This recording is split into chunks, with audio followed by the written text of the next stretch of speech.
13장입니다.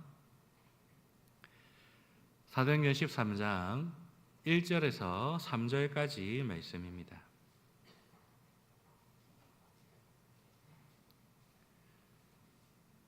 사도행전 13장 1절에서 3절까지 우리 한 절씩 교독하시고 마지막 절은 같이 읽겠습니다. 사도행전 13장 1절에서 3절까지 함께 교독하시겠습니다. 안디옥 교회에 선지자들과 교사들이 있으니 곧 바나바와 니게르라 하는 시므온과 구레네 사람 루기오와 분봉왕 헤롯의 젖동생 마나인과 및 사울이라.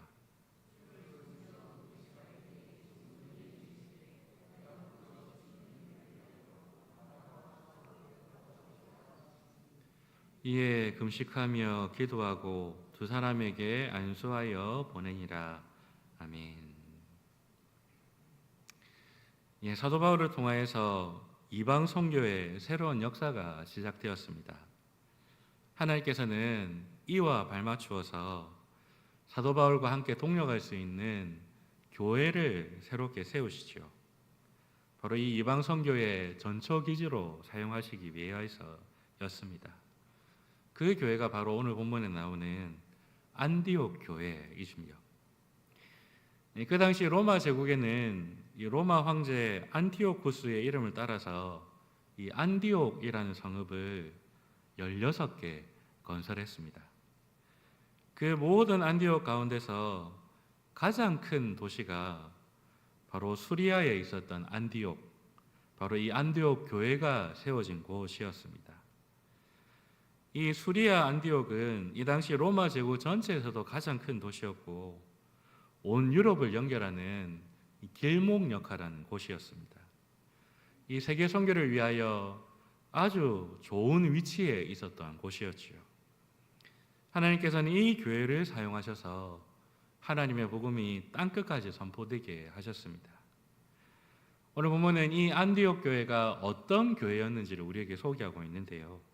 이 모습을 보면서 우리의 모습은 어떠한지, 그리고 우리는 어떠한 모습을 갖춰야 되는지 한번 살펴보고 돌아보는 그런 시간이 되기를 바랍니다. 오늘 본문은 안디옥 교회를 우리에게 소개하고 있습니다. 근데 그 안디옥 교회의 모습의 가장 첫 번째 모습으로서 안디옥 교회의 선지자들과 교사들을 소개하고 있습니다. 우리가 사도행전을 읽다 보면 종종 선지자들이 등장하는 것을 볼 수가 있습니다. 그런데 이 사도행전에 등장하는 선지자는 구약에 등장하는 선지자들과는 좀 차이가 있습니다. 구약의 선지자들은 주로 이스라엘의 죄악을 하나님께 고발하는 역할을 담당합니다.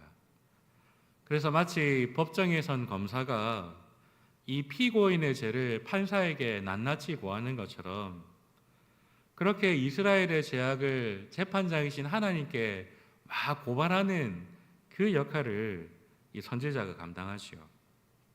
그래서 어떤 신학자는 이 선지자를 가리켜서 언약의 검사다라고 별명을 짓기도 했습니다. 하지만 이 사도행전에 나오는 선지자들의 역할은 이 구약의 선지자들과는 좀 다릅니다. 이들은 교회의 죄를 고발하기보다는 교회에게 하나님의 뜻을 알려주고 이 교회를 보호하고 인도하는 역할을 감당합니다. 그래서 이 사도행전의 선지자는 교사, 목사와 함께 이렇게 교차적으로 사용되는 단어로 나옵니다. 한마디로 초대교회 당시에 이 말씀 사역자의 한 사람이었음을 보여주는 것이죠. 그러므로 안디옥 교회에 선지자들과 교사가 있었다 이 말은 이 당시에 말씀 사역하는 말씀 사역자들이 이 사람들이다라는 말과 동일한 것으로 이해할 수가 있습니다. 그런데 이 안디옥 교회의 말씀 사역자를 보시면 국적도 다양하고 인종도 다양하다는 것을 알 수가 있습니다. 이 제일 처음에 나오는 바나바, 그리고 제일 마지막에 나오는 사울, 이 사람들은 유대인들이지요. 그리고 이 바나바 다음에 나오는 니게르라 하는 시므온, 이 시므온은 유대인들이 아주 흔한 이름입니다. 시므온, 시몬, 우리나라로 치면 뭐 영희, 철수 이런 이름이죠. 이 사람도 아마 얼굴이 새까만 정통 유대인으로 보입니다. 그런데 그 다음에 등장하는 사람, 이 구레네 사람 루기오. 여러분, 이 구레네는 지금의 북아프리카 지역을 가리킵니다. 그러니까 루기오는 아프리카 사람, 흑인이었습니다. 그리고 분봉왕 헤롯의 젖동생 마나엔. 이 마나엔은 헤롯 왕과 어렸을 때부터 같이 자란 이 왕족이었음을 알 수가 있지요. 근데 여러분, 이 헤롯 왕가는 유대인이 아닙니다. 이 야곱의 형 에서의 후예인 에돔 족속이 바로 이 헤롯 왕 출신입니다. 그래서 이 마나엔 역시도 왕족으로서 에돔 사람으로 추정할 수가 있습니다. 그러니까 이 예루살렘 교회가 아닌 이 안디옥 교회의 이 말씀 사역자들은 유대인도 있고 이방인도 있는 그런 상황임을 알 수가 있습니다. 그래서 이 안디옥 교회는 예루살렘 교회와도 잘 연결될 수가 있고, 그리고 땅 끝을 향하여서 나아갈 수도 너무나 좋은 그런 환경에 있었던 것이죠. 유대인들과도 소통이 되고 이방인들과도 충분히 소통이 되는 아주 잘 준비된 교회였음을 알 수가 있습니다. 말 그대로 이 이방 선교를 위해서 찰떡같이 준비된 그런 교회였음을 알 수가 있죠. 이러한 신실한 말씀의 종도를 통해서 안디옥 교회는 말씀 위에서 든든히 서갔습니다. 이것은 그 다음 이어지는 교회의 모습을 봐도 잘 알 수가 있습니다. 2절에 보시면 주를 섬겨 금식할 때에 라고 되어 있죠. 이 주를 섬겨 금식한다라는 이 말은 주님께 예배하고 금식했다라는 말입니다. 이 안디옥 교회는 말씀 사역자들의 인도를 따라서 온전히 예배하는 교회였습니다. 그런 그들에게 하나님께서는 한 가지 명령을 주시지요. 바로 바나바와 사울을 따로 세워서 선교사로 파송할 것을 명령하십니다. 이 안디옥 교회 입장에서는 바나바와 사울이란 이 사역자들은 정말 이 보석 같은 사람들이었습니다. 은혜로운 말씀으로 교회를 먹이고 그리고 교회를 잘 인도하는 그런 영적인 사람들이었습니다. 그런 그들을 다른 지역의 사역자로 보내는 것이 교회 입장에서는 좀 안타까운 일일 수 있었습니다. 당장 다음 주부터 이 귀한 사역자들의 설교를 들을 수 없다는 그 사실이 좀 섭섭하고 서운할 수 있는 그런 상황이었습니다. 하지만 안디옥 교회는 하나님의 명령에 군말 없이 순종합니다. 조금도 지체하지 않고 바나바와 사울에게 안수해서 바로 선교사로 파송하는 것을 볼 수가 있습니다. 왜냐하면 안디옥 교회는 자신들의 만족과 유익을 구하는 그런 교회가 아니었기 때문에 그렇습니다. 신실한 말씀 사역자들의 지도를 따라서 하나님을 예배하고 그 하나님의 뜻 앞에서는 조금도 망설임 없이 기꺼이 순종하는 교회, 그 교회가 바로 안디옥 교회였기 때문에 그렇습니다.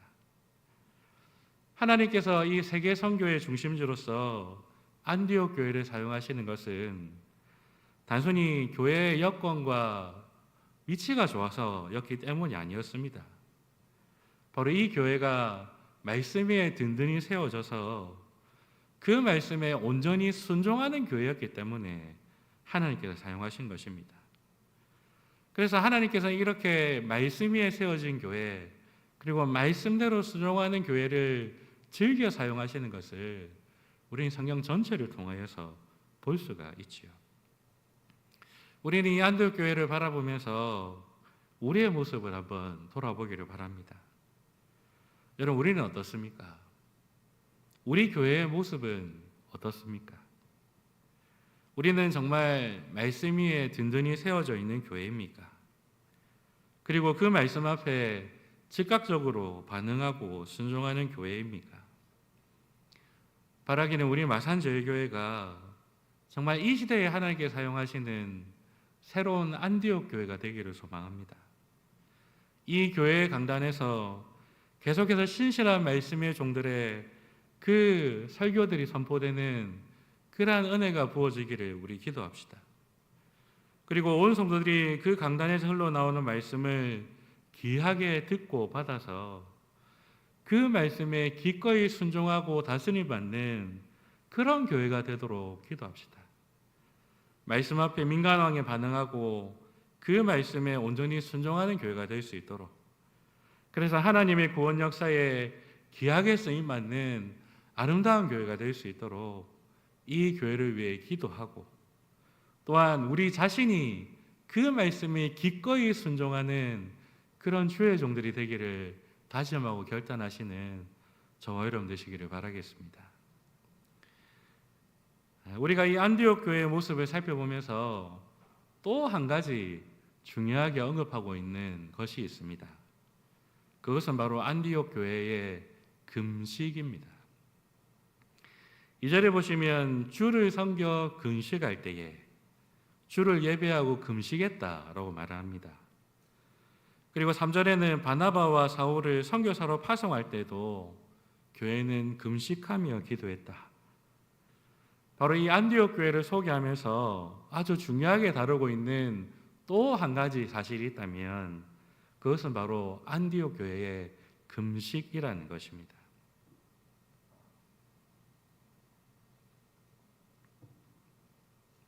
이 사도행전을 기록하고 있는 누가는 안디옥 교회의 금식을 통해서 무엇을 말하고 싶었던 것일까요?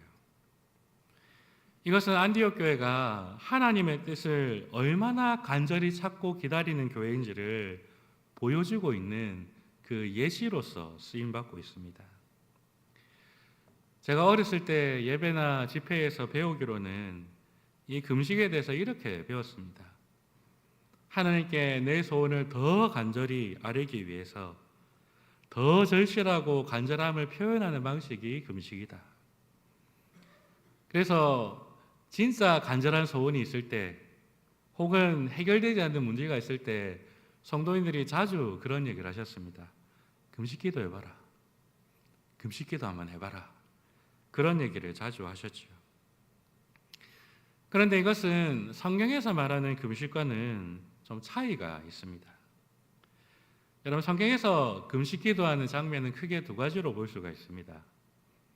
첫째는 하나님께 큰 죄를 범해서 정말 간절한 심령으로 하나님 앞에 기도할 때 금식을 합니다. 또 다른 경우에는 정말 간절한 마음으로 하나님의 뜻을 기대하고 기다릴 때 금식기도 합니다. 그래서 여러분, 성경에 나오는 금식은 그것 자체가 목적이라기보다는 결과적으로 금식이 이어지는 것을 볼 수가 있습니다. 하나님 앞에 마음을 쏟아놓고 회개하다 보니까 밥 먹는 것도 잊어버린 겁니다. 그래서 그냥 결과적으로 금식이 되는 겁니다. 그리고 하나님의 뜻이 무엇인지 정말 간절히 사모하면서 하나님만 바라보고 집중하다 보니까 밥 먹는 걸 잃어버린 겁니다. 그래서 결과적으로 금식이 되는 것이죠. 그래서 성경에 나오는 금식은 그 자체가 목적이라거나 혹은 그 자체가 어떤 효과를 가지고 있는 것이 아니라 간절한 마음으로 하나님 앞에 찾고 구하다 보니 결과적으로 금식이 이어져 나오는 것을 볼 수가 있습니다. 그래서 여러분, 성경의 금식에는 이러한 신앙 고백이 담겨 있습니다. 하나님, 지금 나는 밥 먹는 것보다 하나님이 더 소중합니다. 하나님, 지금 내 배고픈 것보다 나는 하나님의 뜻에 더 줄이고 목말라 있습니다. 바로 이 하나님을 최고의 우선순위로 고백하며 그 하나님의 뜻에 줄이고 목마른 그 심령을 표현하는 방식이 바로 금식이었습니다. 오늘 본문에 등장하는 안디옥 교회의 금식 역시 이런 의미를 가지고 있습니다. 안디옥 교회는 하나님이 최우선순위인 교회였습니다. 그리고 안디옥 교회는 그 하나님의 뜻에 줄이고 목말라 있는 교회였습니다. 이러한 영적인 간절함, 그 하나님의 뜻을 간절히 찾고 구하는 그 마음이 이 금식이라는 모습으로 나타나고 있는 것이지요. 그래서 그들은 금식하는 가운데 하나님의 뜻을 발견했고 그 뜻에 순종해서 바나바와 사울을 파송할 때도 금식하며 순종했습니다. 하나님의 뜻에 늘 목말라 있었고 그 뜻을 발견할 때는 즉각적으로 순종하는 교회, 그 안디옥 교회의 모습이 금식이라는 모양으로 나타나고 있는 것입니다. 이것은 안디옥 교회뿐만 아니라 성령으로 충만했던 모든 교회들이 그러했음을 알 수가 있습니다. 이 금식이라는 모습이 이 초대 교회 가운데서 계속해서 반복되어 나타나는 것을 볼 수가 있죠. 우리 오늘 본문 13장 읽었는데 14장으로 넘어가시면 이제 파송을 받은 바울과 바나바가 이 전도 여행을 통하여서 교회를 세우는 이야기를 다루고 있습니다.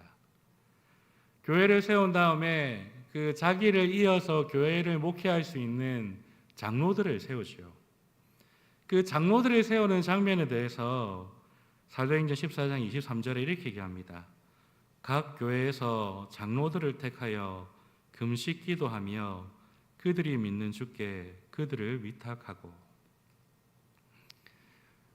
이 세워진 교회를 위해서 그리고 그 교회를 목회할 장로들을 위해서 하나님의 인도하심과 도우심이 간절히 필요했던 바울은 이 장로들을 붙들고 금식하며 기도했습니다.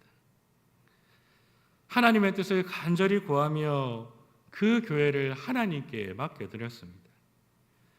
이처럼 하나님을 최우선으로 두고 그 하나님의 뜻에 갈급한 교회는 그 영혼의 간절함과 갈급함으로 금식이라는 형태로 계속 그 모양이 반복하여 나타나는 것입니다. 제가 이 말씀을 여러분에 전하는 것은 이것을 가지고 우리도 금식해야 된다 이 말을 말하는 것이 아닙니다.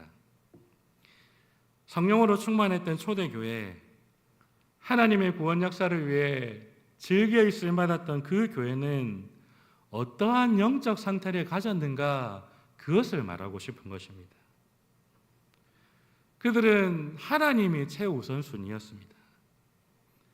그들은 늘 하나님의 뜻에 갈급했고 그 뜻 앞에 재빠르게 반응했습니다. 그 하나님의 분명한 뜻 앞에 전적으로 순종한 교회, 이것이 금식이라는 모습으로 나타난 초대교회의 영적인 상태였던 것이죠. 여러분, 오늘 우리의 영적인 모습은 어떨까요? 여러분, 우리의 가장 최우선 순위는 무엇입니까? 하나님이 최고로 중요합니다. 내 밥 먹는 것보다 하나님이 더 중요합니다. 우리도 그렇게 고백할 수 있을까요? 우리는 정말로 그 하나님의 뜻에 목말라 하며 갈급해야 하고 있습니까? 그리고 그 뜻을 밝히 알게 되었을 때에 즉각적으로 순종하는 그 모습이 우리에게 있습니까? 여러분, 정말 하나님께서 우리를 써달라고, 우리를 사용해달라고 말하기 전에 정말 우리는 하나님께 쓰임받았던 그 교회들의 모습이 우리 안에 있는지를 먼저 점검해야 되지 않겠습니까? 신실한 말씀의 종도를 통해 말씀 위에 든든히 세워진 교회, 그리고 하나님의 뜻에 갈급해하며 그 말씀 앞에 민감하게 반응하는 교회, 그 교회를 하나님께서 사용하셨습니다. 오늘날 수많은 교회가, 수많은 성도들이 나를 사용하셔서 외치지만은 정작 하나님의 입장에서는 쓸만한 교회가 없어서, 쓸만한 사람이 없어서 고민하고 계신 것은 아닐까요? 여러분, 우리 마산제일교회가 이 시대의 안디옥 교회가 되기를 소망합니다. 말씀 위에 든든히 서서 그 말씀에 날마다 깨어있는 교회가 되기를 바랍니다. 그래서 정말로 하나님의 구원 역사에 귀하게 쓰임받는 이 교회가 될 수 있도록 우리 교회를 위해, 우리 자신을 위해서 날마다 깨어 기도하며 하나님 앞에 우리 자신을 돌아보는 우리 모두가 되시기를 간절히 바라겠습니다. 다시 기도합시다.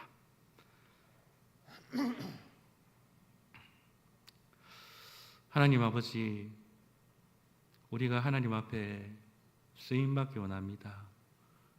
하나님의 구원 역사에 크게 쓰임받는 귀한 교회 되기를 소망합니다. 그러기 위해서 우리의 모습은 지금 어떠합니까? 우리는 정말로 하나님이 쓰실 만한 교회로 서 있습니까? 성령 하나님, 날마다 주의 말씀 앞에서 우리 자신을 돌아보아 하나님 쓰실 만한 교회로, 하나님이 쓰실 만한 하나님의 사람으로 날마다 거듭나고 새로워지는 우리 모두가 되게 하여 주시옵소서. 그래서 정말로 이 마지막 때에 안디옥 교회처럼 마음껏 주님의 손에 들림받아 쓰임받는 귀하고 아름다운 교회 될 수 있도록 도와주시옵소서. 우리 주 예수님 이름으로